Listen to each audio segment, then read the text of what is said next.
Hi folks, welcome. My name is Robbie. I budget my weekly paychecks here in YNAB, or You Need a Budget, and I'm currently on a not extreme debt-free journey because I'm not doing any kind of aggressive debt payoff until June of next year. I've explained that in some previous videos, but I am trying to get ahead of my finances now and hopefully start saving. Have run into a few snags in that plan again, though. So let's get started. This week I'm going to be budgeting $380. My paychecks are starting to go back down again. As a matter of fact, they're going to start getting a little worse. Found out I'm going to be cut back to 3 days a week again, and that's going to be another pay cut. Now I'm going to talk about some more about that after I finish budgeting this out. I'm going to start with my tithe. That's going to be $38. And then I'm going to come down to my taxes. I need to change this goal. I'm estimating it's going to be around $200 that I'm going to need to pay on January 15th for my taxes. Maybe a little bit more, maybe a little bit less. I'm not sure. It's going to be depending on the expenses I have on the next week, but that's kind of estimating based on what I think I'm going to make in the next couple of weeks. So I'm going to go ahead and change that. And I'm going to take the $42 and go ahead and add that there.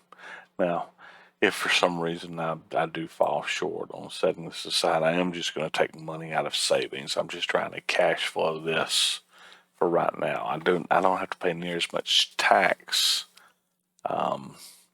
this year because of being shut down for most of the year for COVID.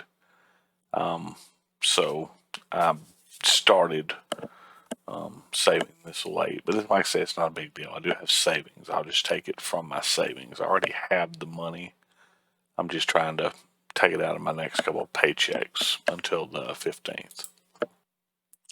All right, everything besides that is taken care of in December, so I'm going to skip on over to January. Now,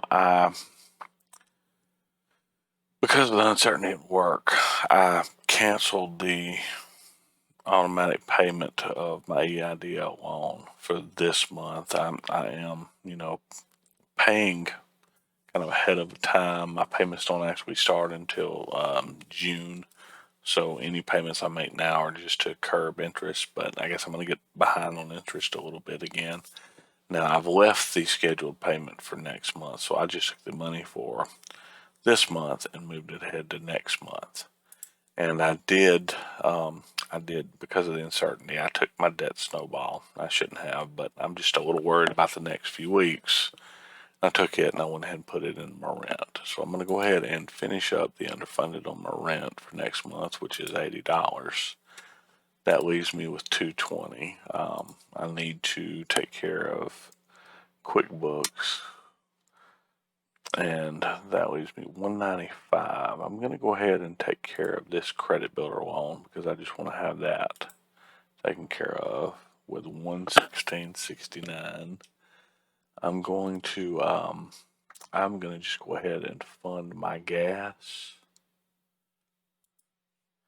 and my leave the $16.69 in my groceries.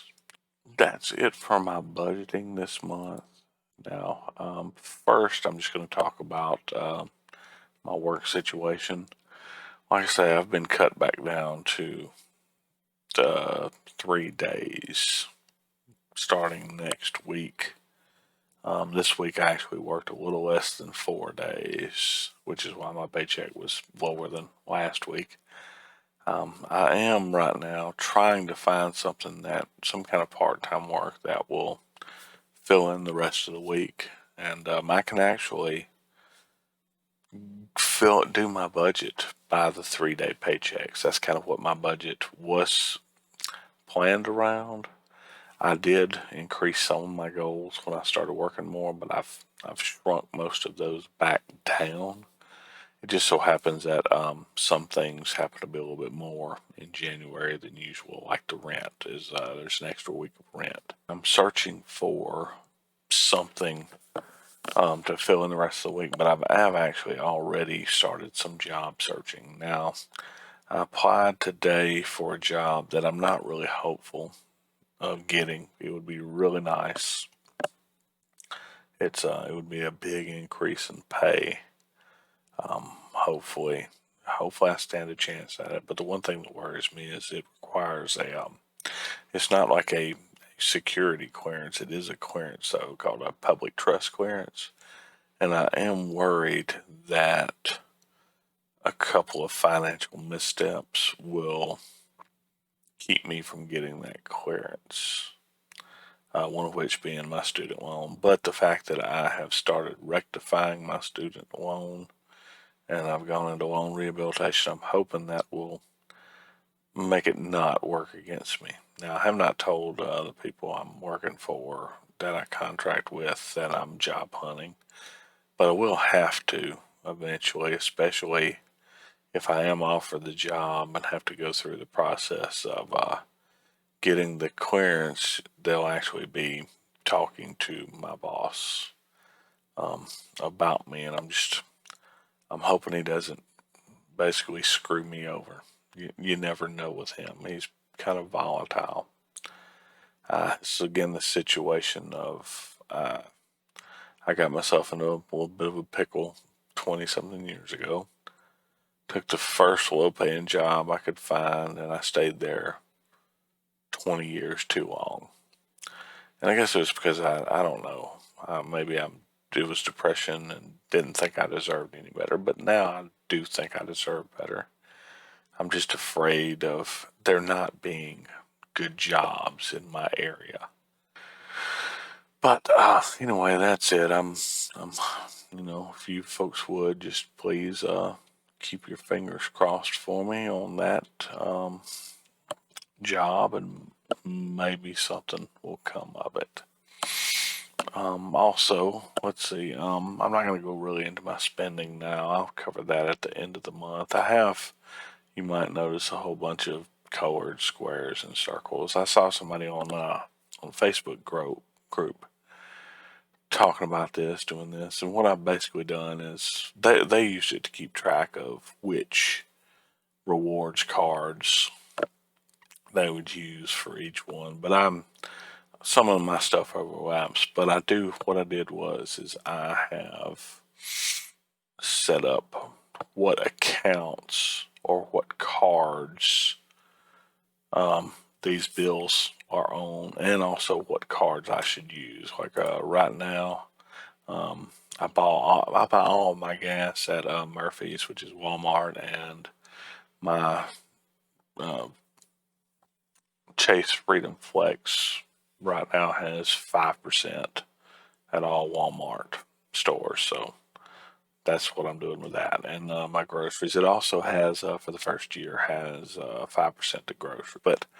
mainly so I can keep track of what's coming out of what account. I know that Spotify is on. I put that on my Capital One card just to have some monthly spend, and that's on auto pay. It'll do the charge, and then it will auto pay it. And then, like, my gym comes out of my checking account. My phone comes off of my uh, Flex card because it has some kind of MasterCard cell phone protection. I know I'm rambling, but that's kind of what all these circles are for, and I will eventually fill out more of that. But it just seemed like a good idea. I like it. I may not stick with it, but it just lets me know what card or what bank account everything's coming out of. Anyway, I want to thank you for watching. Now, one more thing before I go. If you have not tried YNAB, I have to tell you, it really can be life changing. Both the methodology, which helps you kind of rewires your thinking about money, and the software, which helps you implement that methodology of the 4 rules. Even though I'm in a precarious position about my job, if I lost my job tomorrow, I wouldn't be panicking because I've been able to get myself on a little bit better financial footing. I have savings built up. Now, I can't go a long time, but I really can if I had to go a few months without a job. And I wouldn't do that. I would go find a part-time job at Walmart or AutoZone or something like that to where I'd still have some money coming in while I job searched. But thanks to YNAB, I have that peace of mind and that just a little bit more stress-free when it comes to my money. I'm stressing about a lot of things, but I'm not stressing about my money right now, even though there's not a lot of it coming in. I know where it needs to go, and it'll help me visualize any changes I need to quickly make. But if you haven't tried YNAB, I would urge you to give it a try. In the description below, there's a link to where you can get a 34-day free trial. If you subscribe, then I would get a free month, and you would get a free month. And who doesn't love a free month? Anyway, it can't hurt to try it because you don't have to pay if you don't want to continue using it. So click the link in the description below and give it a try. After you do that, I would suggest the first thing you do is go to YouTube and watch all of Nick True's YNAB related tutorials. I'll also have a link below to that. Anyway, thank you for watching. Have a good week.